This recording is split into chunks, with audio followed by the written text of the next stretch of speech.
हिंद, जैसा आप सभी को इन्फॉर्मेशन मिलता रहता है, उसी के संदर्भ में आज 26 सितंबर से जो जानकारी है उससे हम आप सभी को अवगत करा रहे हैं। तो शिक्षा सेवा चयन आयोग भर्तियों के लिए तैयार, पोर्टल ऑन बोर्ड। भर्तियों के लिए संबंधित विभागों को प्रमुखों को पत्र लिखकर मांगा अध्याचन। यानी जो शिक्षा सेवा चयन आयोग है, इसका भी जो पोर्टल अभी बन रहा था, पोर्टल बन गया है। अभी इसमें इसका लोगो निर्धारित किया जाना है और कुछ उप सचिव के पद जो खाली हैं उसको भरा जाना है। यानी उम्मीद है कि अक्टूबर नवंबर तक यह बोर्ड कार्य करने लगेगा और टीजीटी पीजीटी एग्ज़ाम को भी लेकर कुछ न कुछ दिशा निर्देश जारी होगा। बाकी अभी आयोग में समय लगेगा। सिर्फ यहीं लिख देने से कि शिक्षा सेवा चयन आयोग भर्तियों के लिए तैयार, भर्ती नहीं आ जाने वाली है। अभी इसमें काफ़ी प्रोसेस है, नया आयोग है तो अभी समय लगेगा।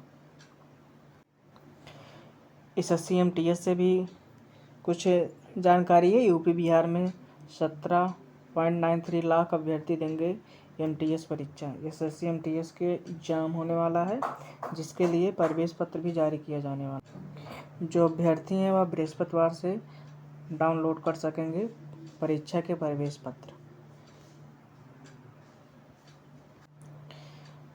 बाकी उत्तर प्रदेश में नगर नियोजक और पर्यावरण अभियंताओं की जल्द भर्ती होने वाली है।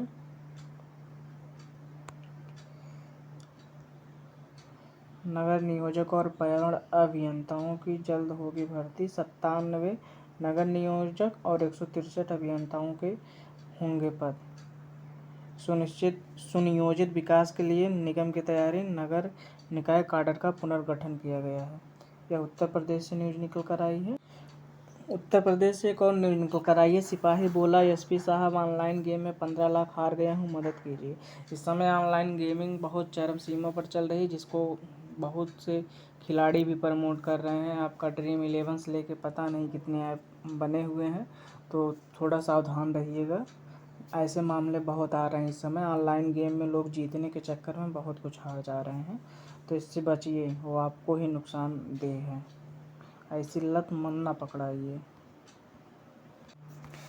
और नवोदय विद्यालय में जो एडमिशन होता है, नवोदय विद्यालय में आवेदन 7 अक्टूबर तक बढ़ा दिया गया है, जिसकी अंतिम तिथि ख़त्म हो गई थी, लेकिन उसको बढ़ा दिया गया। 16 जुलाई से प्रक्रिया शुरू हो चुकी है।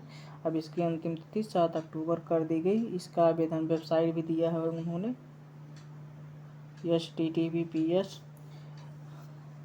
navodaya.government.in पे आप जाके अगर आप आवेदन करना चाह रहे हैं सत्र 2025 की प्रवेश के लिए, तो आपके जो घर में बच्चे हैं आप उनके लिए नवोदय में एडमिशन के लिए कर सकते हैं। इसकी डेट 7 अक्टूबर तक बढ़ा दी गई, अगर आप अभी तक नहीं किए हैं तो।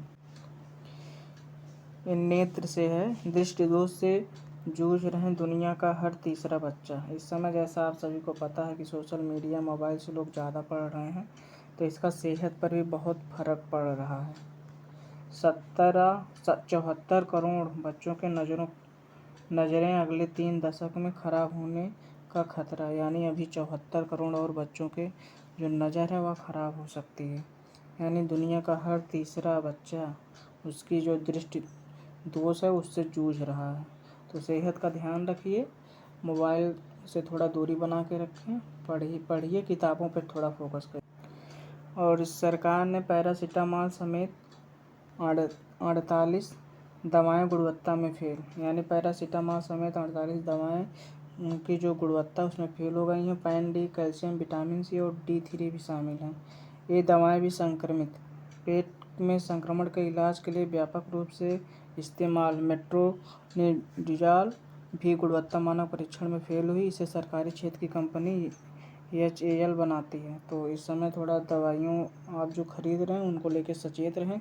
कुछ दवाओं पर कंपनी ने बैन कर दिया हुआ है। और ITI में प्रवेश तिथि 30 सितंबर तक बढ़ाई गई है। अगर आप ITI में प्रवेश लेना चाह रहे हैं 2024-25 के लिए, तो जो जिसकी अंतिम तिथि थी वह 30 सितंबर तक बढ़ा दी गई है। आप आवेदन कर सकते हैं अगर आवेदन नहीं किए हैं। राजकीय के लिए 29 सितंबर है, ये भी ध्यान दीजिएगा। जो राजकीय यानी गवर्नमेंट है उनके लिए अंतिम तिथि 29 सितंबर है। और जो निजी ITI हैं उनके लिए 30 सितंबर तक निर्धारित की गई है। अगर आप LLB करना चाह रहे हैं तो आपके लिए एक सूचना ज़रूरी है। आपराधिक रिकॉर्ड वाले छात्रों का LLB डिग्री पाना मुश्किल, यानी जिनका आपराधिक रिकॉर्ड है उनको LLB की डिग्री अब मिलना मुश्किल है। विधि विश्वविद्यालय और संस्थानों ने BCI की अधिसूचना को छात्रों से किया साझा, और जो उपस्थिति है छात्रों की वो बायोमेट्रिक तरीके से होगी।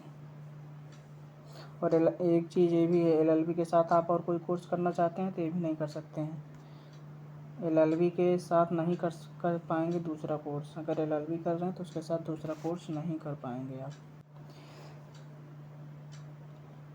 और जो ये बीमारी है बच्चों में, जो नज़र कमज़ोर हो रहा है, 2050 तक मायोपिया के 74 करोड़ को अपने गिरफ्त में लेने की आशंका है।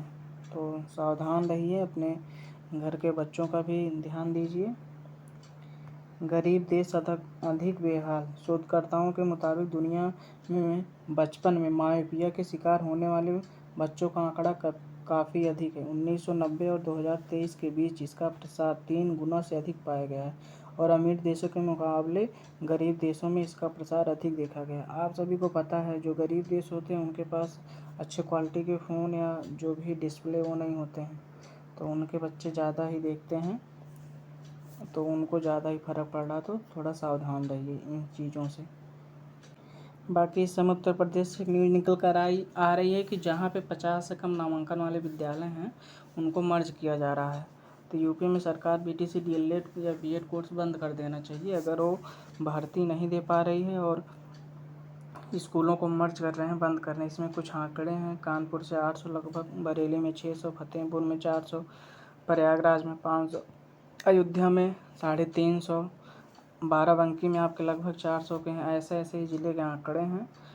और कुल मिलाकर अब शिक्षा सेवा चयन आयोग भी सक्रिय हो गया, और उम्मीद है कि भर्ती भी जल्द आएगी उत्तर प्रदेश में। फ़िलहाल 2024 में कुछ नहीं होने वाला, सीधी बात है। उत्तर प्रदेश में जो कुछ होगा 2025 में ही होगा, या मे भी 26 तक भी जा सकता है।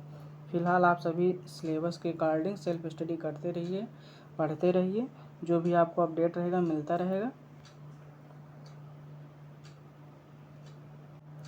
चैनल से नए हैं तो चैनल को सब्सक्राइब कर लीजिए, शेयर कर दीजिए। आप सभी को जो भी अपडेट रहेगा और न्यूज़ नोट्स सब मिलता रहेगा। बिहार, झारखंड, मध्य प्रदेश, राजस्थान, उत्तर प्रदेश, जो भी आपको जानकारी रहेगी, जितने भी KBS, DSSB, सीटेट, सभी आपको न्यूज़ नोट्स मिलते रहेंगे। चैनल को सब्सक्राइब कर लीजिए, शेयर कर दीजिए। जय हिंद।